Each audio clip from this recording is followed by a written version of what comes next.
Hello friends, मैं हूं जगदीप राव और मेरे YouTube channel Rao study group पे आपका स्वागत है। तो दोस्तों, हम देख रहे थे क्लास 10th का चैप्टर नंबर 1। उसके 4 पार्ट हो चुके हैं। आज देखेंगे हम पार्ट नंबर 5। तो कल हमने देखा मौर्य साम्राज्य का नगर प्रशासन और सैन्य व्यवस्था, और आज देखेंगे हम न्यायिक व्यवस्था या न्याय व्यवस्था। तो दोस्तों, शुरू करते हैं। तो मौर्य साम्राज्य में न्यायिक व्यवस्था में सर्वोच्च अधिकारी या जिसका निर्णय सर्वोच्च या सर्व प्रमुख होता था, वह होता था सम्राट का। अर्थात राजा ने जो निर्णय दे दिया वह ही सर्वमान्य होगा, उसके आगे उस निर्णय को नकारा नहीं जा सकता। और मौर्य साम्राज्य में सबसे नीचे जो न्यायालय होता था वह होता था ग्राम न्यायालय, और ग्राम न्यायालय के विवादों का निपटारा ग्रामीणी या ग्राम के वर्द लोग करते थे। और इसके ऊपर होता था संग्रहण न्यायालय, फिर द्रोणमुख न्यायालय, फिर स्थानीय न्यायालय, और उसके बाद होता था जनपद न्यायालय, और जनपद न्यायालय के बाद होता था केंद्रीय न्यायालय, जो कि पाटलिपुत्र में स्थित था। यहाँ पे लिखा है सबसे प्रमुख या सबसे ऊपर पाटलिपुत्र का केंद्रीय न्यायालय होता था। आगे देखते हैं फ्रेंड। ग्राम संघ तथा राजा के न्यायालय के अतिरिक्त मौर्य साम्राज्य में जो भी न्यायालय थे वे सभी 2 प्रकार के थे, लेकिन राजा का न्यायालय व ग्राम संघ का न्यायालय केवल 1 प्रकार का था। और ये 2 प्रकार के न्यायालय कौन से थे?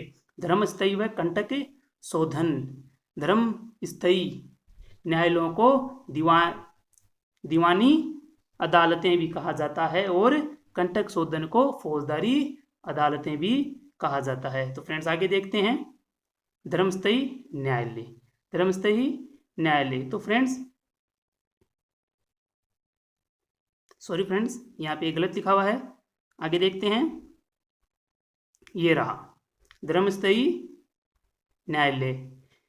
इन न्यायालयों के अंतर्गत दीवानी मामलों का निपटारा किया जाता था, जैसे चोरी, डाके, लूट, किसी को अपशब्द कहना, कुवचन कहना, किसी की भावना को ठेस पहुंचाना या मानहानि, मारपीट, झगड़े आदि का निपटारा या आदि विवादों को धर्मस्थयी न्यायालय में सुलझाया जाता था। और इनका निर्णय कौन देता था? राजा के 3 अमात्य, जो कि राजा के पुरोहित एवं या राजा के खास सलाहकार मंत्री भी हो सकते हैं, और राज्य के 3 धर्मस्थ या धर्मशास्त्र में निपुण 3 व्यक्ति होते थे। वे इन 3 अमात्यों के साथ मिलकर विवादों पर निर्णय देते थे।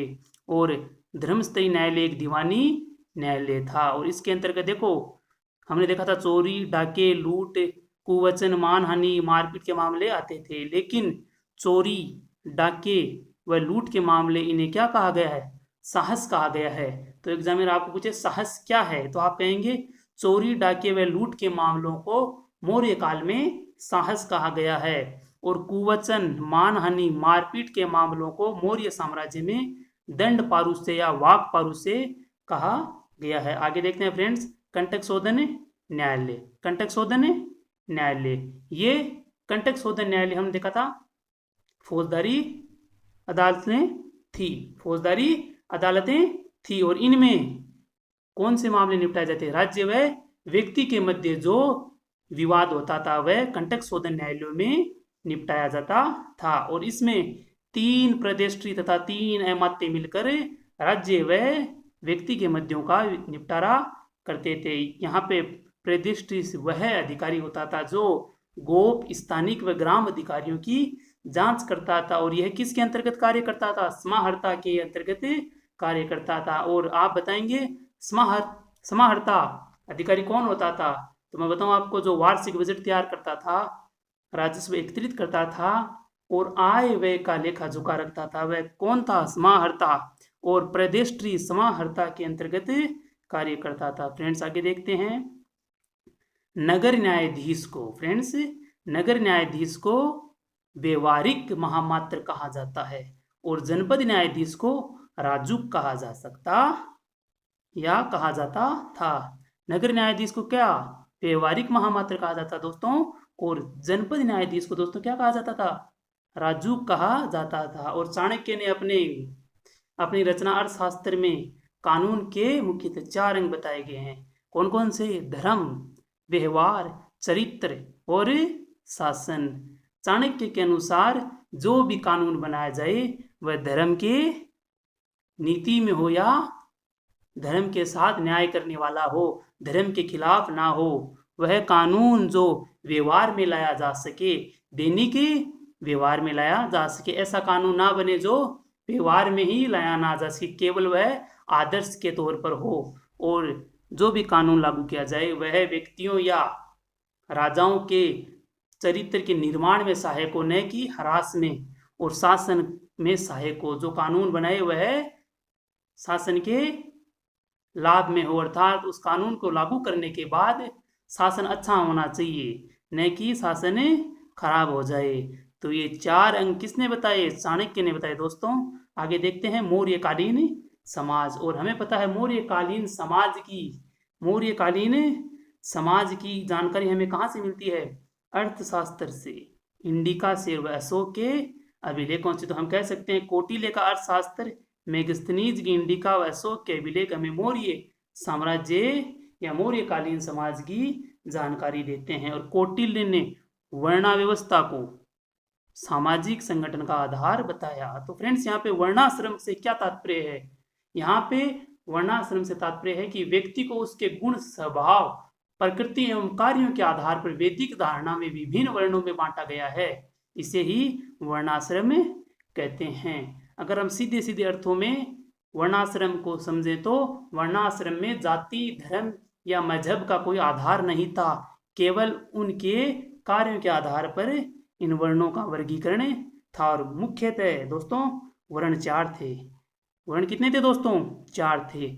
ब्राह्मण, क्षत्रिय, वैश्य और शूद्र। और शूद्रों को समाज में निम्न कुल का माना जाता था। आगे देखते हैं कौटिल्य ने इन 4 वर्णों के अलावा अन्य जातियों या वर्णों का भी उल्लेख अपने अर्थशास्त्र में किया है, जो है निषाद, पार्श्व, रत्कार, क्षता, वैदेहक, सूत और चांडाल। यहाँ पे चांडाल नगर से बाहर रहते थे, इन्हें अछूत माना जाता था, इन्हें बहुत ही निम्न कोटि का मनुष्य माना जाता था मौर्यकालीन समाज में। फ्रेंड्स आगे देखते हैं मेगस्थनीज ने भी अपनी पुस्तक इंडिका में भारतीय समाज या मौर्यकालीन समाज के बारे में कुछ कहा है। उन्होंने भारतीय समाज को 7 वर्गों में बांटा है। किसने? मेगस्थनीज ने अपनी पुस्तक इंडिका में भारतीय समाज को दोस्तों कितने भागों में बांटा है? 7 भागों में। पहला है दार्शनिक, फिर किसान, पशुपालक व शिकारी, कारीगर व शिल्पी, सैनिक, निरीक्षक, सभा, सद्व अन्य शासक। दार्शनिक, किसान, पशुपालक व शिकारी, कारीगर व शिल्पी, सैनिक, निरीक्षक व सभासद व अन्य शासक है। तो दोस्तों इससे ये पता चलता है कि तात्कालिक समाज की जाति एवं व्यवसाय पद्धति को मेगस्थनीज नहीं समझ पाया था, जिसी के कारण उसने भारतीय समाज को 7 भागों में बांट दिया था। और मौर्यकालीन समाज में स्त्रियों की स्थिति अधिक उन्नत नहीं थी, लेकिन स्मृति काल से अच्छी थी। और मौर्य काल में स्त्रियों को पुनर्विवाह नियोग की अनुमति थी। पुनर्विवाह का मतलब वह पुनः शादी या दोबारा शादी कर सकती है। नियोग प्रथा से यहाँ तात्पर्य है कि अगर किसी स्त्री के पति की मृत्यु हो जाए या वह संतान उत्पन्न न कर पाए तो वह स्त्री समजाति या अपने देवर से गर्भाधान करवा सकती थी। इसकी मान्यता मौर्य काल के समाज में थी। इसे ही नियोग प्रथा कहा गया है। तो फ्रेंड्स यहाँ पे हमारा मौर्य काल समाप्त होता है, उसकी न्यायिक व्यवस्था, सामाजिक व्यवस्था सभी कंप्लीट होती हैं। और अब स्टार्ट होता है शुंग वंश। तो चलो देखते हैं शुंग वंश क्या है। देखो शुंग वंश की स्थापना अभी 185 ईसा पूर्व में। पीसी को हम क्या कहते हैं? ईसा पूर्व, बिफोर क्राइस्ट। इसकी स्थापना, शुंग वंश की स्थापना किसने की? पुष्यमित्र शुंग ने। और पुष्यमित्र शुंग का काल है 185 ईसा पूर्व से 151 ईसा पूर्व। दोस्तों यहाँ पे एडी नहीं होगा, मैंने गलती से लिख दिया, यहाँ पे होगा बीसी, बिफोर क्राइस्ट। देखो दोस्तों पुष्यमित्र शुंग ने मौर्य साम्राज्य के अंतिम शासक बृहद्रथ की हत्या की थी। और पुष्यमित्र शुंग जो कि बृहद्रथ का प्रधान सेनापति था और पुष्यमित्र शुंग जाति से ब्राह्मण था। और हम देख रहे हैं कि मौर्य साम्राज्य में बौद्ध धर्म का प्रचार प्रसार अधिक हुआ था और ब्राह्मणों की स्थिति थोड़ी कमजोर हो गई थी। उसके तहत पुष्यमित्र सुंग ने राजा बृहदर्थ की हत्या कर दी और फिर से ब्राह्मणवाद को जन्म दिया, और इसने 2 बार अश्वमेध यज्ञ भी करवाया है।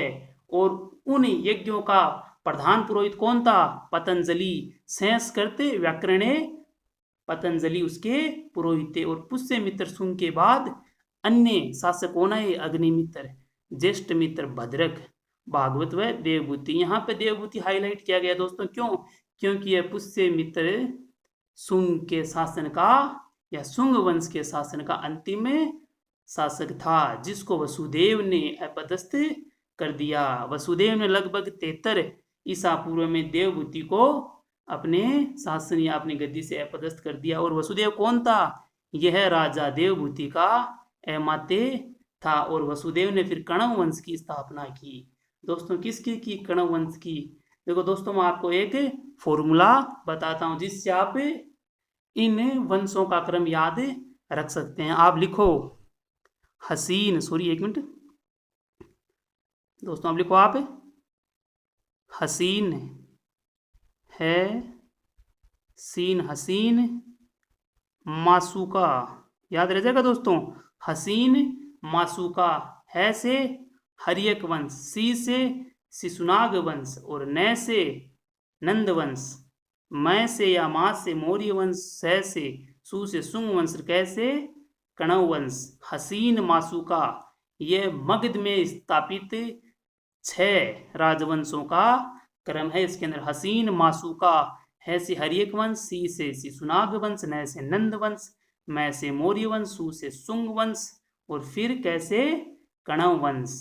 दोस्तों ये बात समझ में आई? सूत्र है हसीन मासूका, और हमेशा मासूका हसीन ही होती है। दोस्तों आगे देखते हैं सातवाहन वंश। क्या फ्रेंड्स? सातवाहन वंश जो कि दोस्तों कण्व वंश के बाद आए थे। किसके बाद? कण्व वंश के। और इन्होंने आंध्रा में अपने शासन व्यवस्था स्थापित की। आंध्र है गोदावरी व कृष्णा नदियों की घाटी में स्थित है। और सातवाहन वंश की स्थापना किसने की? सिमुक नामक व्यक्ति ने। सिमुक नामक व्यक्ति ने 60 ईसा पूर्व या 60 ईसा पूर्व सातवाहन वंश की स्थापना की थी। और इस वंश को आंध्र या सातवाहन नामों से भी जाना जाता है। सिमुक का शासनकाल 60 ईसा पूर्व से 37 ईसा पूर्व था। और सिमुक के पश्चात सातकर्णी प्रथम सत्ता में आया और उसने अपने साम्राज्य की शक्ति और सत्ता का विस्तार किया। और सातकर्णी प्रथम ने एक अश्वमेध यज्ञ भी करवाया था। और इसने यज्ञ करवाने के बाद दक्षिण भारत में अपनी शक्ति की सार्वभौम सत्ता स्थापित की थी। किसने? सातकर्णी प्रथम ने। और इसने राजधानी या सातवाहन वंश की राजधानी कहाँ स्थापित की? प्रतिष्ठान वर्तमान पैठन में, जो कि गोदावरी नदी के तट पर स्थित है। और सातकर्णी की मृत्यु के बाद दोस्तों सातवाहन वंश पतन की ओर अग्रसर हो गया, क्योंकि महाराष्ट्र में शक वंश स्थापित हो चुका था, जो कि सातवाहन वंश के ह्रास में अपना योगदान दे रहा था। और शक वंश को दोस्तों पश्चिमी क्षत्रप वंश भी कहा गया है। शक वंश को दोस्तों क्या कहा गया है? पश्चिमी क्षत्रप भी कहा गया है। आगे देखते हैं सातवाहन वंश के 23वें शासक कौन थे? गौतमी पुत्र सातकर्णी। यह सातवाहन वंश का सबसे प्रतापी शासक था। दोस्तों अगर सातवाहन वंश में अगर शासकों से संबंधित अगर कोई क्वेश्चन आएगा तो वह सिमुक से आएगा या गौतमी पुत्र सप्तकर्णी से आएगा। इसने क्या किया?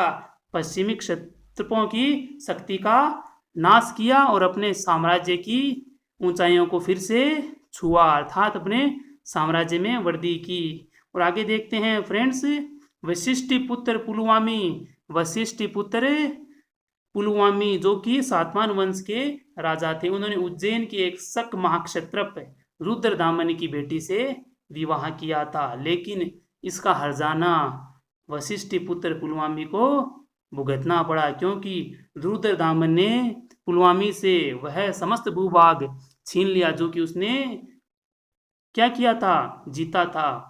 किनको? क्षत्रपों को पराजित करके पुलवामी ने जो भूभाग जीता था वह रुद्रदामन ने पुनः जीत लिया।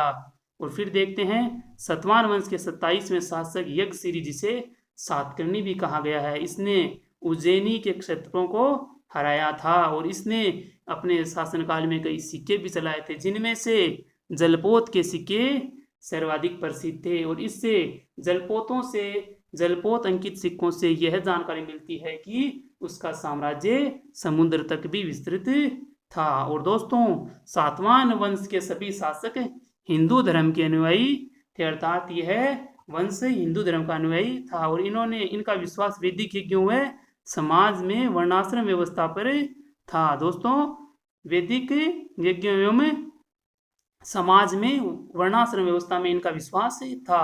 और इन्होंने दोस्तों बौद्ध व जैन विहारों व उपाश्रयों को अनुदान दिया।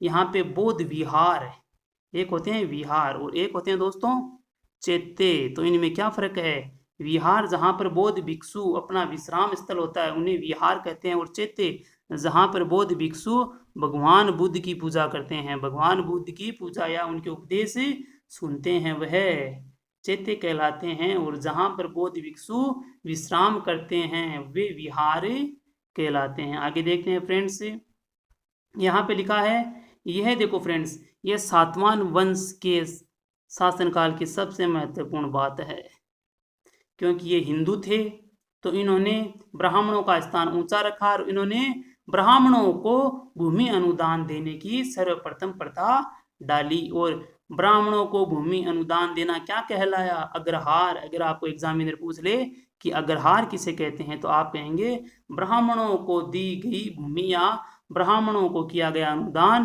भूमि का अनुदान अग्रहार कहलाता है। और अग्रहार की शुरुआत या ब्राह्मणों को भूमि अनुदान की शुरुआत कहाँ से की गई? तो सातवाहन वंश के शासकों ने की थी। तो दोस्तों, किन्होंने सातवाहन वंश के राजाओं ने पश्चिमी दक्कन क्षेत्र में अनेक चैत्य एवं विहार बनाए, परंतु उनमें से कार्ले चैत्य का अर्थ है कार्ले मठ, जहाँ पे भगवान बुद्ध की उपदेश या पूजा की जाती है, का निर्माण कराया, जो कि 40 मीटर लंबा व 15 मीटर ऊंचा है। और यह अपनी वास्तुकला के लिए प्रसिद्ध है। तो दोस्तों, आगे देखते हैं। मैंने इसके लिए आपके लिए एक मैप भी लिया है साथ में, जिससे आप जान सकें कि सातवाहन वंश का शासन किस क्षेत्र में था। तो देखो दोस्तों, ये हाईलाइट हो रखा है ना जितना भी भाग, ये सातवाहन वंश का साम्राज्य था। और ये इनकी राजधानी क्या है? प्रतिष्ठान। देखो दोस्तों, ये क्या है? प्रतिष्ठान। और यह है पश्चिमी दक्कन क्षेत्र। दोस्तों, यह क्या है? पश्चिमी दक्कन क्षेत्र। ओके फ्रेंड्स, आज के लिए इतना ही। अगर कोई आपको क्वेश्चन हो तो आप कमेंट बॉक्स में करें, और हमारा स्टडी मटेरियल आपको पसंद आया है तो चैनल को लाइक करें, सब्सक्राइब करें और शेयर करें। जय हिंद, जय भारत।